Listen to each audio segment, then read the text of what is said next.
This tutorial will illustrate some of the options available when modeling walls in ETABS, namely meshing, adding and opening, and assigning pier and spandrel labels. As discussed in the Drawing Tools Watch and Learn, there are a number of different ways to draw wall objects.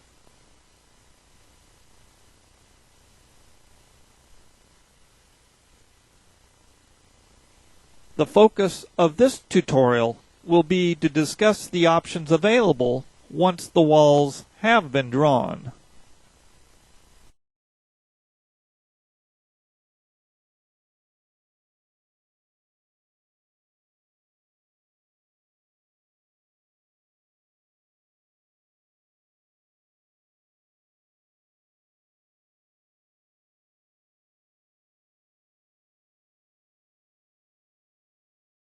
First, we will show some of the meshing options. We will select a wall object and then go to the Assign Shell Wall Auto Mesh Options command. The default setting is that the straight walls are not meshed. The physical object and the analytical element are the same. However, there may be times when meshing is desired, and ETABS allows the user to select the meshing. One option is to specify the number of vertical and horizontal elements.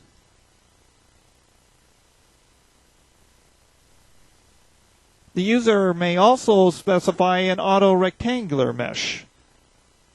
If we select another wall object and then this option, the Modify Show button shows that the mesh size is set to 4 feet. Here we will reduce it to 2 feet. Note that this setting applies to all shells assigned the automatic meshing option.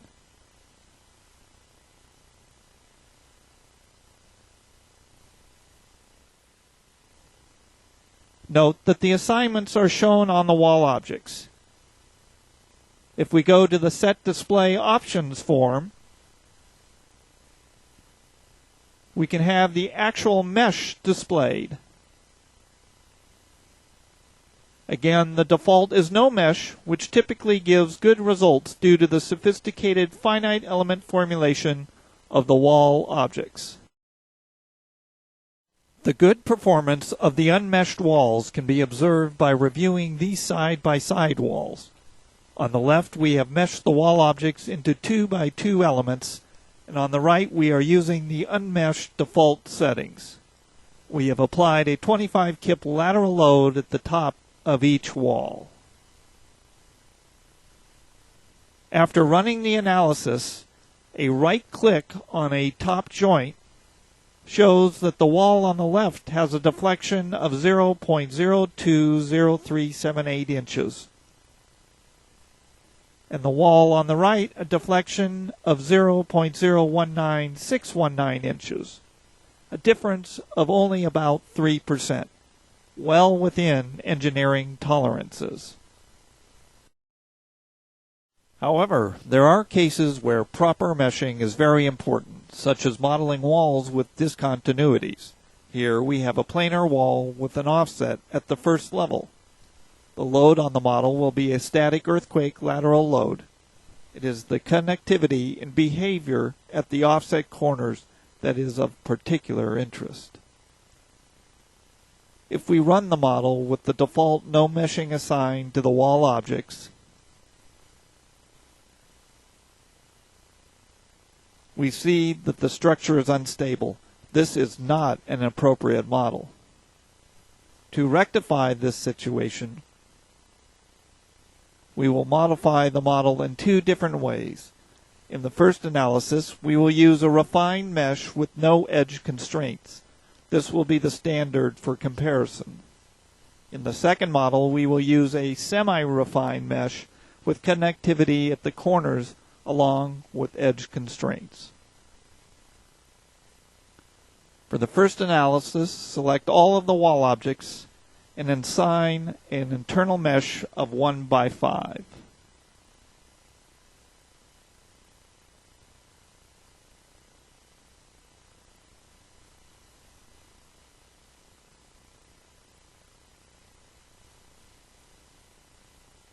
reselect the wall objects,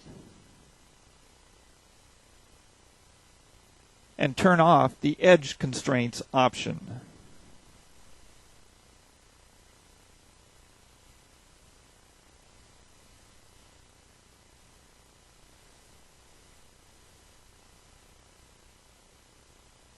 If we go to the Set Display Options command,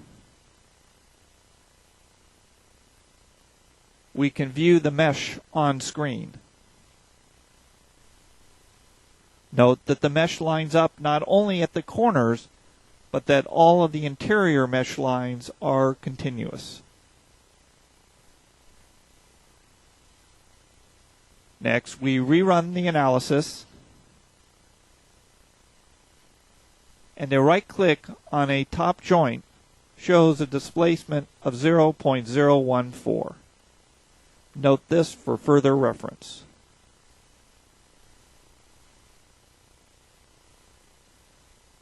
A plot of the forces in the wall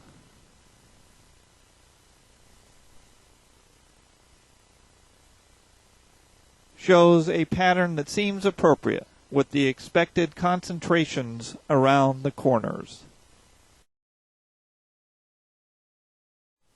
In the next analysis, we will use a mesh that does not line up in the interior region, but does provide connectivity at the corners.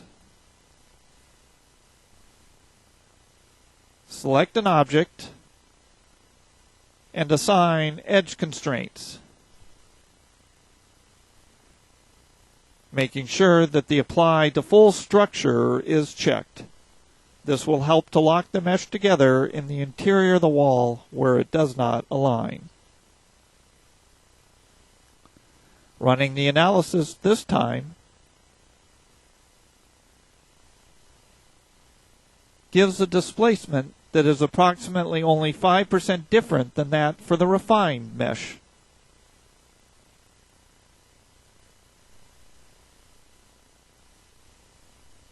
And a force plot that is reasonable. Thus, this is an effective use of the edge constraint option. Using a mesh and edge constraints is a powerful feature for connecting walls with discontinuities. As a side note, had we not used the edge constraints to tie the two meshes together, we would have had a sizable gap where the two misaligned meshes meet. However, with the edge constraints on, the objects are tied together even though the meshes do not line up.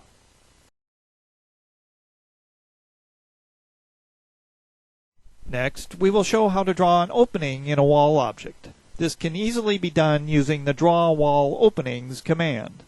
Clicking on this displays a properties of object form with width, height, and distances to the first corner. Note also the lock icons. We will explain these in a moment. There are a number of ways this command can be used. The first can be done without entering any values in the properties of object form. Make sure that the locks are unlocked, and then click on the wall object that will have the opening. This displays the dimensioning lines. The next click locates the first corner of the opening. And the third click sets the opposite corner and finishes the opening. Note that the size of the opening is displayed in the properties of object form. If we lock the size dimensions of the opening just drawn, the first click on a wall object will again display the dimensioning lines, but the size of the opening is now fixed. A second click completes the drawing of the opening. Lastly, if we enter dimensions for the bottom left-hand corner of the opening,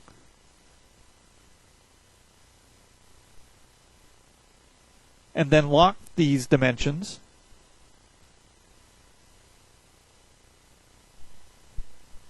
a single click on a wall object will draw the opening at the specified location, regardless of where we click on the wall. We could also unlock the width and height dimensions, but leave the corner position locked, which results in the starting corner being locked, but allows the size of the opening to be dynamically adjusted.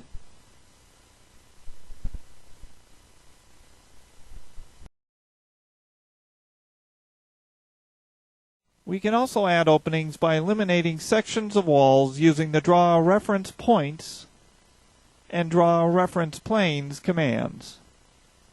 Here we have a building where the elevator core walls have been drawn, but with no door openings. To get a better view, we will activate the 3D view and select the walls.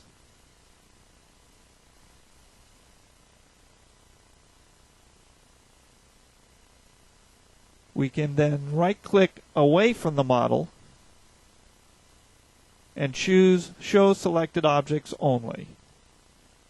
We want to add 2 doors per story along grid line 2. Switching back to the plan view, we right-click again away from the model and select the Snap Options command. Set the Plan Fine Grid spacing to 48 inches and check the Fine Grid option. This will allow the cursor to snap to points 48 inches on center anywhere on the plan. Now, click the Draw Reference Points command, and we will add reference lines along the grid line 2 walls at the fine grid points.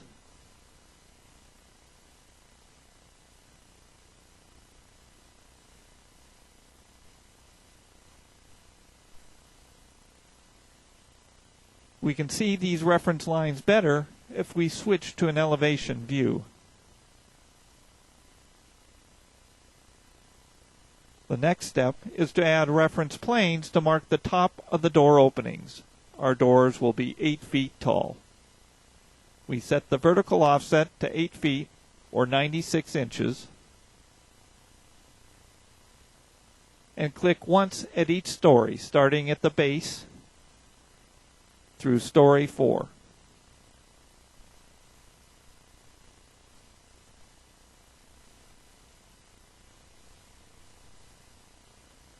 If the locations of either the reference points or planes needs to be reviewed, this may be done by going to the Edit Stories and Grid Systems command and clicking the Modify button and then the appropriate reference button.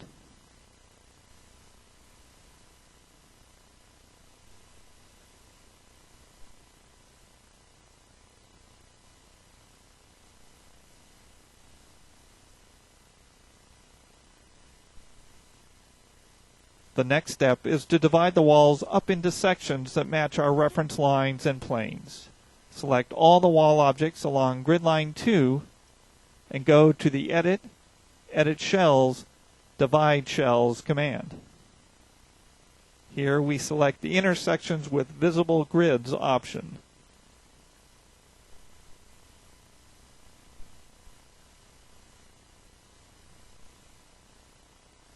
Now it is simply a matter of selecting the wall objects where the openings should be.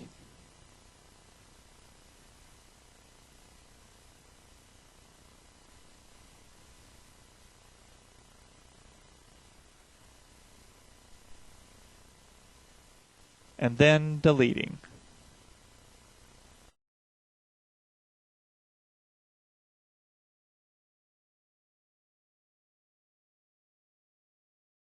Next, we will assign pier and spandrel labels to the wall objects. These labels must be assigned before we can obtain either output forces or design the objects. Piers will report the forces and perform the design at the top and bottom of each object for each story. Spandrels, on the other hand, output the forces in the design at the left and right ends of the objects and not the top and bottom. Objects may be assigned both the pier and spandrel label, but no object may have more than one of each. There are many ways to arrange the labels, and we suggest you review the shear wall design manual for more details.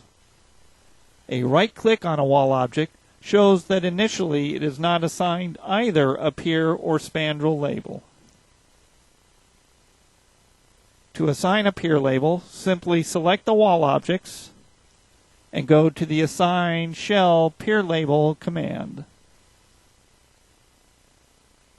Here we can use an existing label or create a new label.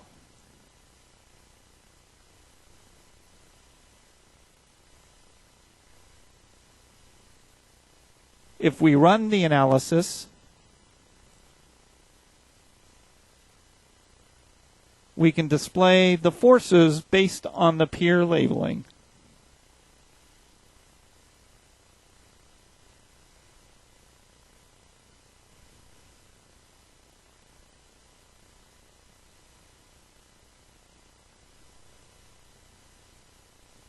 And then run the design.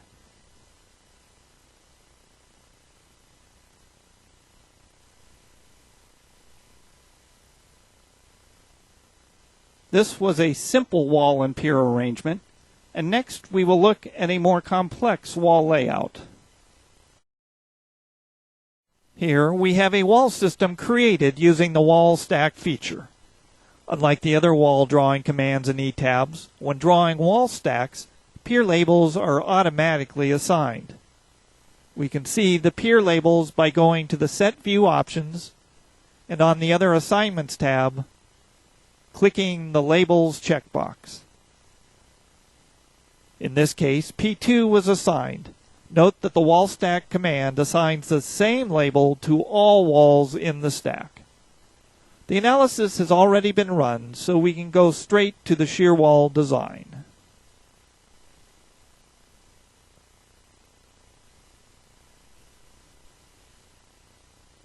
Note that in the 3D view that the reinforcing is reported at the centroid for the entire section. That is, the total reinforcing required for the 3 wall sections as a whole is reported, in this case 10.08. A right-click displays the pier reinforcing report. However, it might be useful to know the reinforcing required in each of the 3 wall segments and not just the total. To do this, each segment should have its own pier label. We will assign the 2 vertical legs different pier labels.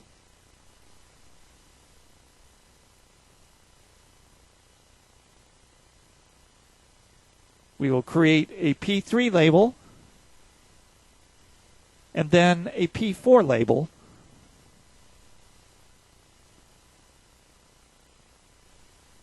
Assign them to the walls.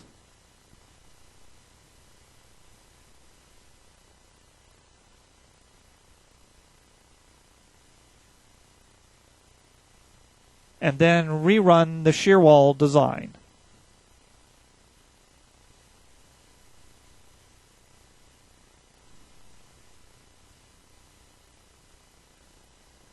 On the 3D view, we now have 3 different reinforcing values reported, one for each wall segment. Although the 3 different values shown total up to the number previously reported, we now have a better understanding of how the reinforcing should be distributed throughout the stack. Lastly, let's look at the pier labeling when openings are present. For this model, we are going to assume that we want the wall objects on the left of the openings assigned one pier label,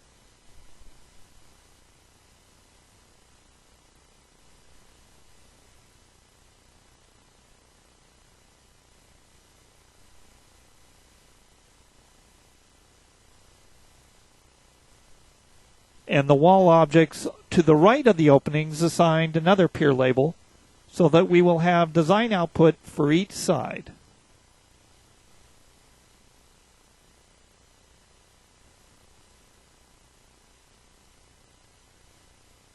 An alternative labeling scheme would have been to only assign pier labels to the wall objects that lie directly adjacent to the openings, so that reinforcing would be reported at the top and bottom of the openings. For the wall objects directly above and below the openings, we could assign another pier label or a spandrel label, or both. In this case, we will apply a spandrel label, which will provide us design results for these shells in terms of spandrel behavior.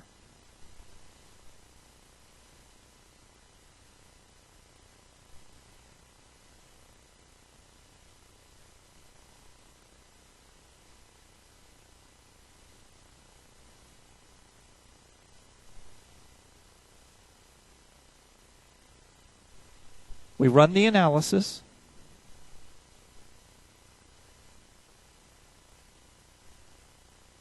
and then the shear wall design.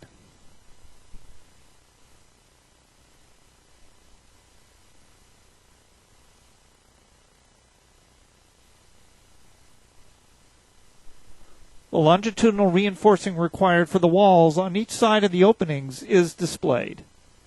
If we go to the Design menu, we can display the spandrel reinforcing.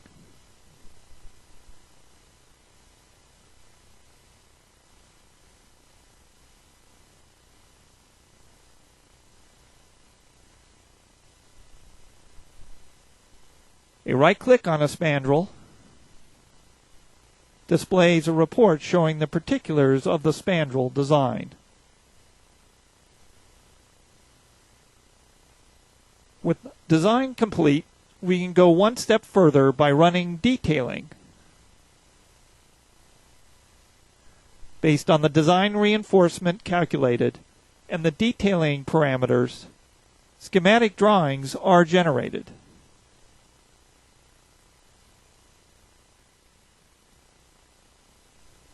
This concludes this tutorial on modeling walls.